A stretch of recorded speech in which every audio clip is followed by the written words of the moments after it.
இயேசுவே உம்மை வணங்குகிறோம், எம் வாழ்வை உமக்கு அளிக்கின்றோம், உம்மை அன்பு செய்கின்றோம்.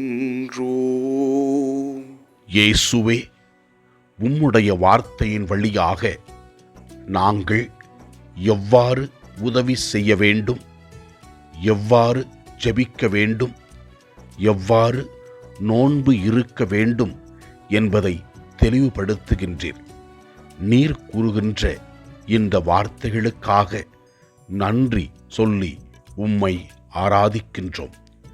முதல் வாசகத்திலே நாம் பார்க்கின்றோம் எவ்வாறு எலியா இறைவாக்கினர் விண்ணகத்திற்கு எடுத்து கொள்ளப்பட்டார் என்பதை தெளிவுபடுத்துகின்றது.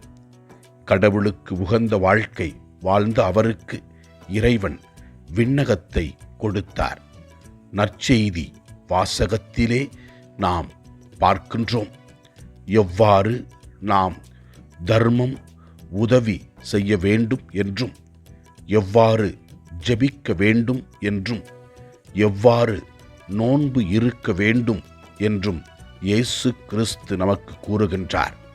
இவை அனைத்தையும் நாம் கடவுளுக்கு உகந்த விதத்திலே செய்ய வேண்டும் என்றும் இயேசு இவ்வாறு கூறுகின்றார். நாம் மறைவாய் செய்யும் பொழுது மறைவாய் உள்ளதை காணும் நம்முடைய தந்தை நமக்கு கைமாறு கொடுப்பார் என்பதை இயேசு கிறிஸ்து வெளிப்படையாக கூறுகின்றார்.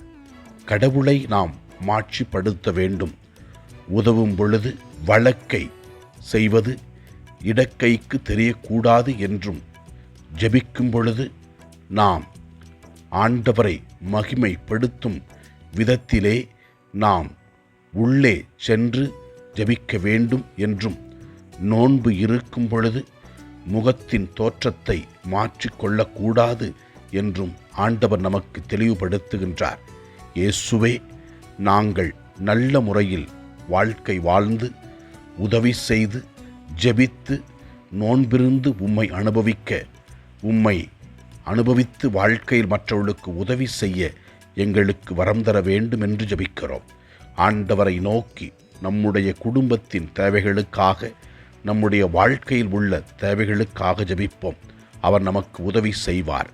எல்லாம் வல்ல இறைவன், தந்தை, மகன், தூய ஆவியார் நம் ஒவ்வொருவரையும் ஆசீர்வதிப்பாராக. இயேசுவுக்கு புகழ். மரியே வாழ்க. ஆமென்.